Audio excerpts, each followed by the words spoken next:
Оттуда, я так поняла, выход. Либо ты 200-й, либо ты какой-нибудь калека, который уже не пригоден для войны.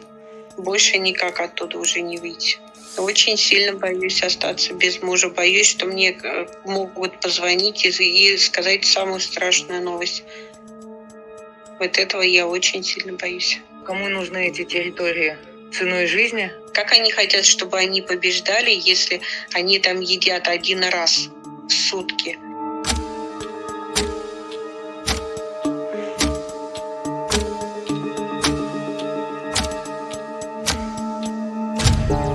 Их поставили вместе с контрактниками на первую линию. Хотя мобилизованных не должны были ставить. Ребята, они в лужах просыпаются, у них командиры в штат забрали их обогреватели, полиэтилен, они спят на голой земле в спальниках, в мокрых спальниках просыпаются. Это же вообще ужас. Первые сутки они лежа копали окопы, были под обстрелом. На следующий день были под минометным обстрелом.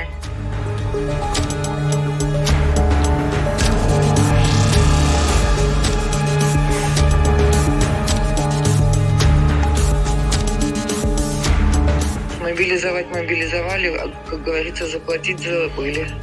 Никаких ни выплат нету, ни которые путинские, единовременные, да, вот эти, которые там кому-то выплачивают, кому-то нет, скажем. Потом ни заработной платы, ни то, что они писали рапорт на подъемную материальную помощь. Вообще ни копейки с сентября месяца, ни копейки не упало. Здравствуйте.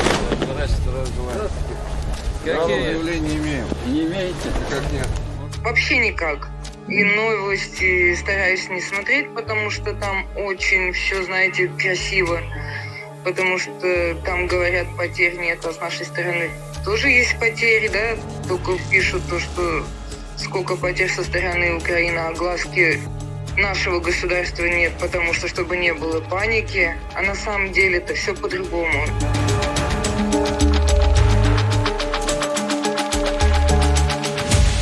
Кому она нужна? Кому нужны эти территории? Ценой жизни? Если вышка не могут решить свои проблемы, договориться, обычный народ должны страдать от этого. Жены, матеря оставаться без мужчин, я считаю, это неправильно.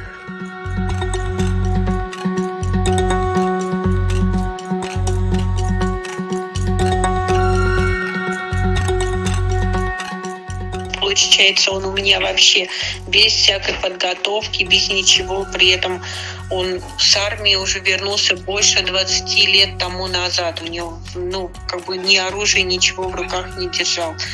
Его, получается, за 2 буквально дня сразу вывезли в Белгородскую область, где вообще никакого толком учений не было. Они реально там просто тупо дрова себе кололи. Один раз я знаю, что они выезжали там куда-то пострелять, и все. Больше ничего не было. И после этого их уже 11 ноября уже отправили за линию.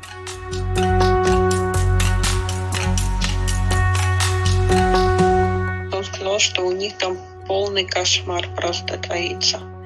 Что они там примерно, наверное, на второй линии, потому что первая линия от них недалеко, где-то в метрах 500 в лесопосадке, а они где-то в поле.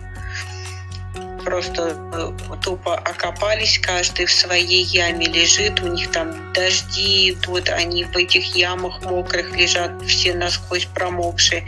Все вещи, которые вместе с ними ехали туда, за линию, эти машины с ними не доехали с их вещами.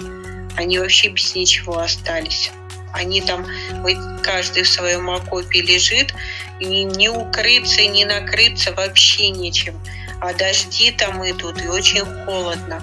Они там просто замерзают. Как они хотят, чтобы они побеждали, если они там едят один раз в сутки? И у них там холодно и мокро, они не обогреться, не обсушиться вообще никак не могут.